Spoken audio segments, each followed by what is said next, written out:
Guys, good afternoon. Andito tayo sa San Pedro Cathedral.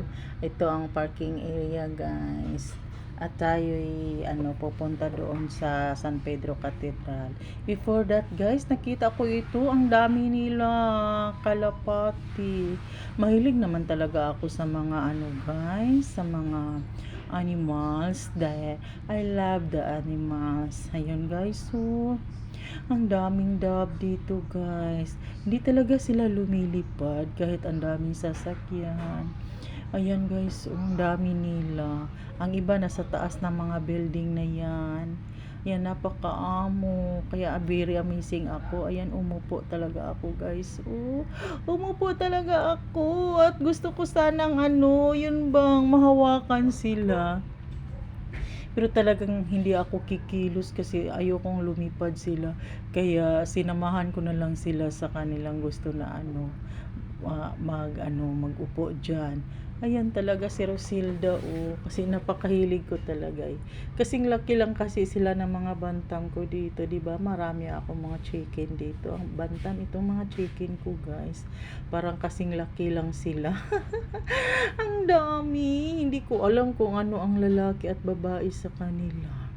Pero sabi ng husband, hindi daw pwede kami mag-alaga ng ganyan kasi daw yun, masama daw sa amin yung niya, yung pupo niya kasi sa tubig daw baka mainom namin.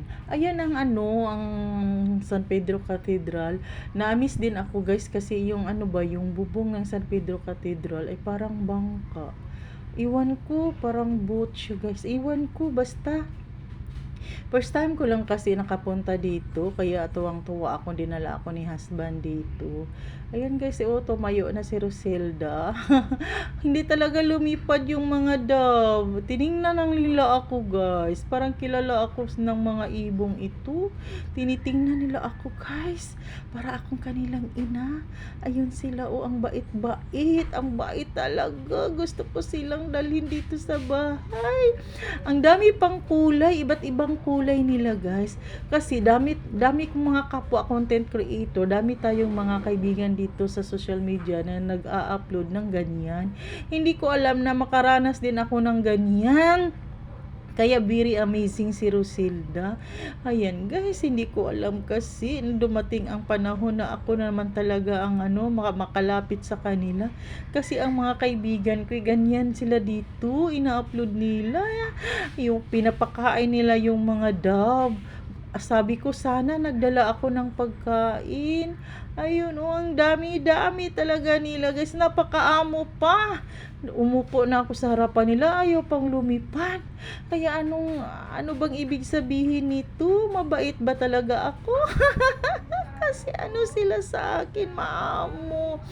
Ayan talaga, sabi ng husband, tayo na, uuwi na tayo. Ayoko talagang huminto sa sa kanila. Ayan, iniwan na natin sila daw. Pauwi na kami sa Panabo. Thank you so much. Naranasan ko ang mga bagay na to. Maraming salamat. Dadalhin ko ito habang buhay na ako'y nakalapit sa inyo dito. Maraming salamat. At magiging remembrance natin itong mga video ko. Hindi ko ito makakalimutan. First time akong nakapunta dito sa San Pedro at saka nakalapit pa ako sa mga dab na ito. At may nagtatanong pa sa akin kung Kristiyanos ba ako.